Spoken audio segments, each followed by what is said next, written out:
महाराष्ट्र की सियासत में शरद पवार और उद्धव ठाकरे खुद को सबसे बड़ा तुर्रमखां मानकर चल रहे थे, लेकिन पंचायत चुनाव में इन दोनों को ऐसा झटका लगा कि उन्हें संभलने और फिर खड़े होने में काफी वक्त लग जाएगा। पहले उद्धव ठाकरे की पार्टी टूटी और फिर सत्ता गई और अब बाकी की सियासी जमीन भी खिसक गई। शरद पवार का हाल भी कुछ ऐसा ही हुआ। अजीत पवार ने जब बगावत की थी तब शरद पवार पूरे जोश से महाराष्ट्र में घूमने लगे कि पार्टी उनके, कार्यकर्ता उनके, सब कुछ उनका, फिर उन्हें कोई कैसे मात दे सकता है भला। लेकिन महाराष्ट्र की जनता ने एक तरह से शरद पवार को रिटायर ही घोषित कर दिया। यही वजह है कि जिस बारामती की जमीन पर शरद पवार के सियासी पांव टिके थे, अजीत पवार ने वो जमीन ही खिसका दी और ऐसी खिसकाई कि बारामती में शरद पवार के पैर टिकने की जगह भी नहीं मिल रही। बारामती में पवार का गुट एक भी सीट नहीं जीत सका। राज्य के करीब 72% से ज्यादा पंचायतों पर कब्जा कर बीजेपी एकनाथ शिंदे और अजीत पवार ने एमवीए के लिए खतरे की घंटी बजा दी है। पंचायत चुनाव में कांग्रेस चौथे, शरद पवार पांचवें और उद्धव ठाकरे की पार्टी छठे नंबर पर खिसक गई। इन नतीजों का असर शरद पवार और उद्धव ठाकरे को तब ज्यादा महसूस होगा जब वे कांग्रेस के साथ सीटों के तालमेल के लिए एक साथ बैठेंगे। माना जा रहा है कि इन नतीजों के बाद शरद पवार फिर से अजीत पवार के साथ हो जाएंगे और वे स्वयं या तो रिटायर हो जाएंगे या फिर मार्गदर्शक टाइप की कोई भूमिका तलाशेंगे। जो अगर शरद पवार अजीत पवार दोनों साथ आ जाते हैं तो फिर पहले से ही हिचकोले खा रही विपक्षी गठबंधन के लिए एक बड़ा झटका साबित होगा।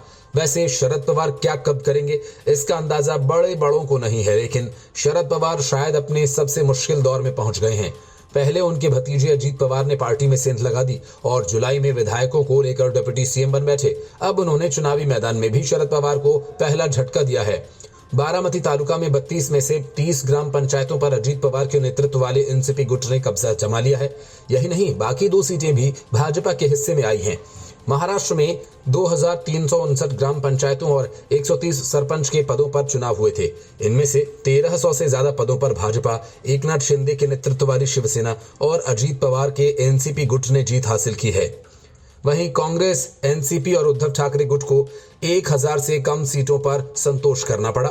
महाराष्ट्र में ग्राम पंचायतों और सरपंच के चुनाव पार्टी के सिंबल पर नहीं होते, लेकिन पार्टी उम्मीदवारों का समर्थन जरूर करती है। ऐसे में बारामती में अजीत पवार गुट की बड़ी जीत उनके चाचा शरद पवार के लिए बड़ा झटका है। बारामती लोकसभा सीट का एनसीपी की राजनीति में कितना अहम किरदार है, इसे ऐसे समझ सकते हैं कि 1996 से 2004 तक लगातार शरद पवार यहां से सांसद रहे। उसके बाद से ही लगातार उनकी बेटी सुप्रिया सुले यहां से सांसद हैं। ऐसे में ग्राम पंचायतों के चुनाव में बारामती के शरद पवार गुट की हार उनकी जमीन खिसकाने के संकेत के तौर पर भी देखी जा रही है। Bureau report, news of India. Delhi NCR में वायु प्रदूषण को कम करने के नाम पर अरविंद केजरीवाल पिछले कई सालों से महज नौटंकी कर रहे हैं और इस मामले पर जमकर सियासत भी। स्कूल बंद करना, ऑड इवन लागू करना, ये सब केजरीवाल की इस नौटंकी का हिस्सा है, क्योंकि इससे दिल्ली प्रदूषण स्तर पर कोई फर्क नहीं पड़ता, सिवाय प्रदूषण की मार झेल रहे लोगों की मुश्किलें बढ़ाने के। यही वजह है कि प्रदूषण की समस्या पर सुनवाई करते हुए सुप्रीम कोर्ट ने दिल्ली की आम आदमी पार्टी सरकार को जमकर फटकार लगाई। कोर्ट ने यहां तक कह दिया कि केजरीवाल सरकार की ऑड इवन स्कीम महज दिखावा भर है। सुप्रीम कोर्ट ने कहा कि वायु प्रदूषण ऐसा मसला नहीं है जिस पर राजनीतिक खींचतान होनी चाहिए। लोगों के स्वास्थ्य के साथ खिलवाड़ कतई बर्दाश्त नहीं है। सुप्रीम कोर्ट ने दिल्ली सरकार को वायु प्रदूषण से निपटने के लिए फौरन सख्त कदम उठाने का आदेश देते हुए कहा कि हम इस समस्या का फौरन निदान चाहते हैं। हमें नहीं पता कि आप क्या करेंगे, कैसे करेंगे, ये आपकी जिम्मेदारी है। हमें बस इतना पता है कि समस्या का हल होना चाहिए और फौरन कुछ करने की जरूरत है। सरकार को भी थोड़ा जिम्मेदार होना चाहिए। सुप्रीम कोर्ट ने केजरीवाल सरकार की खिंचाई करते हुए कहा कि दिल्ली सरकार को भी जिम्मेदार होना पड़ेगा। दिल्ली में ऐसी तमाम बसें धड़ल्ले से दौड़ रही हैं जो मनमाने प्रदूषण फैलाती हैं। इस समस्या पर भी ध्यान देने की जरूरत है। उच्चतम न्यायालय ने प्रदूषण से निपटने के लिए आम आदमी पार्टी सरकार की ऑड इवन स्कीम को महज दिखावा करार दिया। अदालत ने कहा कि गाड़ियों के लिए ऑड इवन जैसी स्कीम बस दिखावा भर है, इसका कोई खास लाभ नहीं है। क्या बोली दिल्ली सरकार? सुप्रीम कोर्ट की टिप्पणी पर दिल्ली के पर्यावरण मंत्री गोपाल राय का बयान भी आया। उन्होंने सर्वोच्च न्यायालय के फैसले का अध्ययन करने की बात कही। सुप्रीम कोर्ट में सुनवाई के बाद एक प्रेस कॉन्फ्रेंस में गोपाल राय ने कहा कि हमने परिवहन आयुक्त, यातायात पुलिस और पर्यावरण अधिकारियों के साथ बैठक की थी, लेकिन इसी बीच हमने मीडिया में ऑड इवन वाहन योजना के संबंध में सुप्रीम कोर्ट की कुछ टिप्पणियां देखी। गोपाल राय ने आगे कहा कि अब हमने तय किया है कि हम सुप्रीम कोर्ट के आदेश का अध्ययन करेंगे। सुप्रीम कोर्ट के जो भी सुझाव और आदेश आएंगे हम उन्हें शामिल करेंगे और उसी के अनुरूप पॉलिसी बनाएंगे। सुप्रीम कोर्ट ने पंजाब के भगवंत मान सरकार को भी फटकार लगाई। कोर्ट ने कहा कि पंजाब में बड़ी मात्रा में पराली जलाई जा रही है, इसे चाहे जैसे हो बंद किया जाए। इसके पहले अरविंद केजरीवाल दिल्ली में प्रदूषण का ठीकरा हरियाणा पर फोड़ते रहे हैं और ये कहते रहे कि पंजाब तो दिल्ली से 500 किलोमीटर दूर है, दिल्ली की हवा तो हरियाणा खराब कर रहा है। लेकिन सुप्रीम कोर्ट ने पंजाब और दिल्ली के इस खेल से पर्दा उठा दिया और कहा कि अगर हमारा बुलडोजर चला तो वो 15 दिन तक चलता ही रहेगा, रुकेगा नहीं।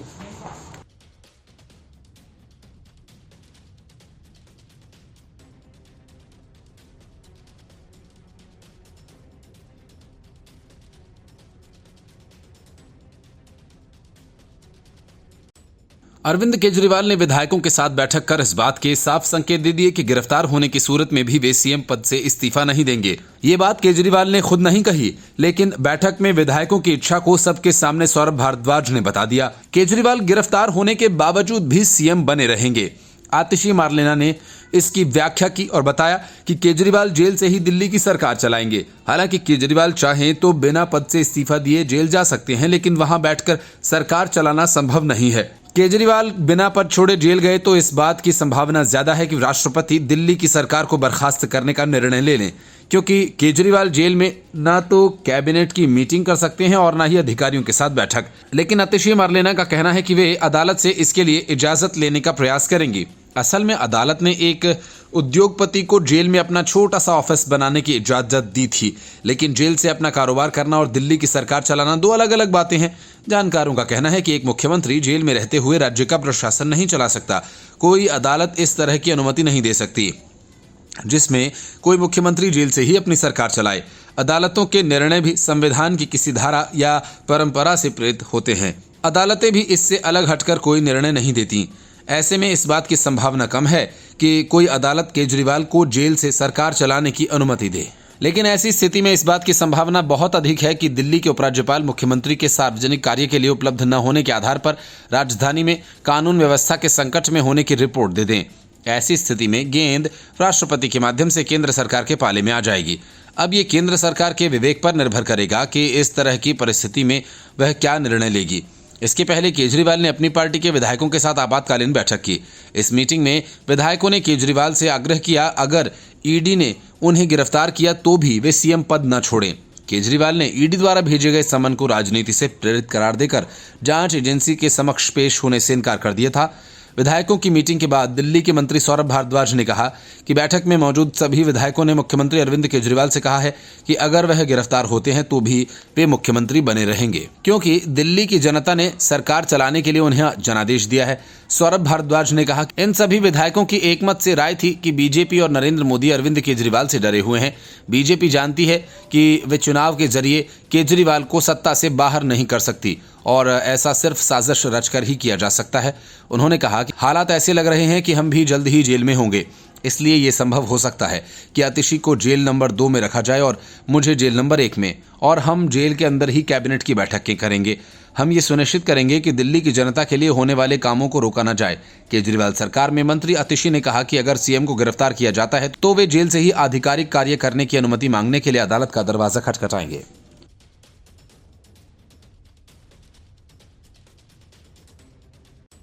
चुनाव प्रचार की गहमागहमी के बीच राहुल गांधी का अचानक केदारनाथ पहुंचना सबको चौंका रहा था। वजह यह कि कांग्रेस 5 राज्यों के विधानसभा चुनावों में काफी व्यस्त है, क्योंकि इन 5 में से 2 राज्यों राजस्थान और छत्तीसगढ़ में कांग्रेस की ही सरकार है, जिसे बचाने की बड़ी चुनौती कांग्रेस के सामने है। जब राहुल गांधी केदारनाथ गए थे तब लोगों को लगा कि ये सब कुछ वैसा ही है जैसे वे पिछले दिनों तरह तरह के रूप धारण करते रहे हैं, लेकिन असल में राहुल गांधी केदारनाथ सियासी रोटी सेंकने गए थे, भक्ति दिखाने नहीं। यही वजह है कि बीजेपी में सालों से किनारे पड़े वरुण गांधी भी अचानक केदारनाथ पहुंच गए। और बड़ी बात यह कि दोनों नेताओं के बीच गुप्त बैठक भी हुई। इंदिरा गांधी ने जब मेनका गांधी को घर से बाहर का रास्ता दिखाया था तब वरुण काफी छोटे थे।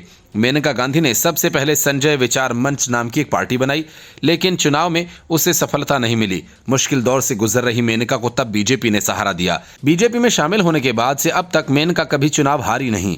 बीजेपी की सरकार में 2 बार कैबिनेट मंत्री भी रहीं। वरुण गांधी भी बीजेपी के टिकट पर सांसद चुने गए थे, लेकिन उनकी महत्वाकांक्षाएं ज्यादा बढ़ी, बीजेपी को रास नहीं आई। पार्टी में रहते हुए पार्टी और सरकार की आलोचना वरुण को लगातार नीचे ले जाती रही। अब राहुल गांधी से मुलाकात की और बातचीत के बाद ऐसा लगता है कि गांधी परिवार के बीच बरसों की अदावत खत्म होने वाली है। केदारनाथ बद्रीनाथ मंदिर समिति के अध्यक्ष अजयेंद्र अजय ने इस बात की पुष्टि की है कि दोनों भाइयों की मुलाकात वीआईपी हेलीपैड के रास्ते में मुख्य पुजारी निवास में हुई थी। हालांकि 2019 में भी वरुण गांधी के कांग्रेस में शामिल होने की अटकलें, चर्चाएं काफी तेज थीं। तब प्रियंका गांधी वाड्रा इसको लेकर काफी सक्रिय थीं, लेकिन सोनिया गांधी और राहुल गांधी इसके लिए तैयार नहीं हुए और कांग्रेस में वरुण की एंट्री होते होते रह गई। लेकिन राहुल गांधी के साथ हुई वरुण की मुलाकात के बाद अब लगता है कि कांग्रेस के सारे दरवाजे उनके लिए खुल गए हैं। लेकिन सवाल यह है कि क्या मेनका गांधी अपने उस अपमान को भूलकर कांग्रेस में वरुण के शामिल होने को पसंद करेंगी? सवाल ये भी कि क्या मेनका भी वरुण के साथ कांग्रेस में शामिल होंगी? अगर ऐसा होता है तो ये बड़ी घटना मानी जाएगी। हालांकि इस उलटफेर से बीजेपी की संभावनाओं को कोई बड़ा झटका नहीं लगने जा रहा है, लेकिन ये एक सवाल जरूर रहेगा और पूछा जाएगा कि बुरे वक्त में जब किसी ने आगे बढ़कर साथ नहीं दिया, तब इसी बीजेपी ने मेनका गांधी को सहारा दिया था, और अब ऐसी क्या बात हो गई कि मेनका उसी पार्टी को छोड़कर पूरे परिवार के साथ सोनिया गांधी के सामने नतमस्तक हो गई?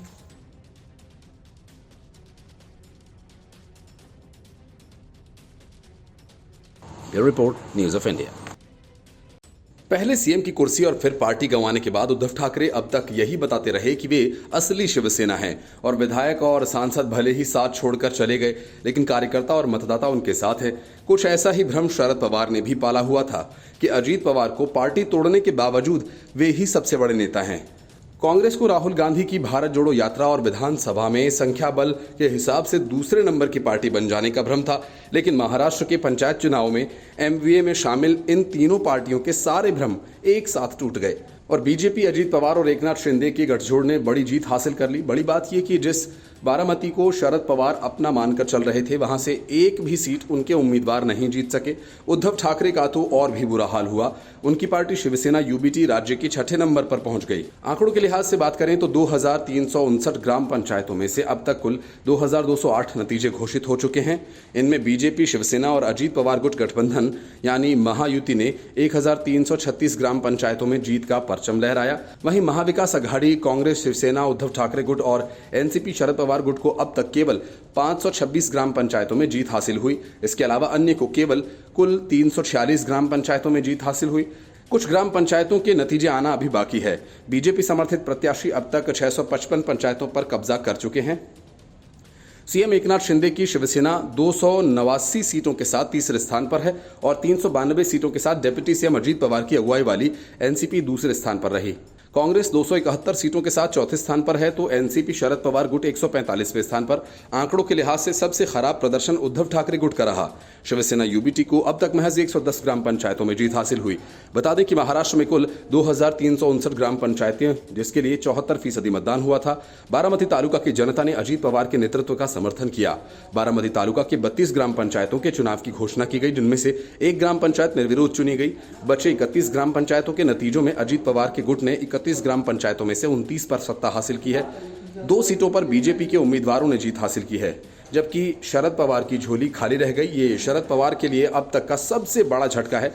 ग्राम पंचायतों के नतीजों के बाद मुख्यमंत्री एकनाथ शिंदे ने कहा कि ग्राम पंचायत चुनाव के नतीजे ये बताते हैं कि बीते 15 महीनों में महायुति सरकार ने राज्य के जनता के लिए जो भी काम किया, उस पर आज लोगों ने मुहर लगा दी है। शिंदे ने कहा कि महायुति सरकार लोगों के घरों तक पहुंच चुकी है। इस कारण हमें महाविकास अघाड़ी के मुकाबले 2 गुना 3 गुना सीटों पर जीत मिली है। उन्होंने कहा कि हमारी सरकार ने समाज के हर वर्ग के लोगों के लिए काम किया, सभी मतदाताओं का आभार व्यक्त किया और आने वाले लोकसभा चुनाव के नतीजे भी कुछ इस तरह के होंगे। ग्राम पंचायत का चुनाव किसी पार्टी के चुनाव निशान पर नहीं कराया जाता, लेकिन पार्टियां उम्मीदवारों को समर्थन कर सबसे ज्यादा ग्राम पंचायत और सरपंच चुनने का दावा जरूर करती हैं।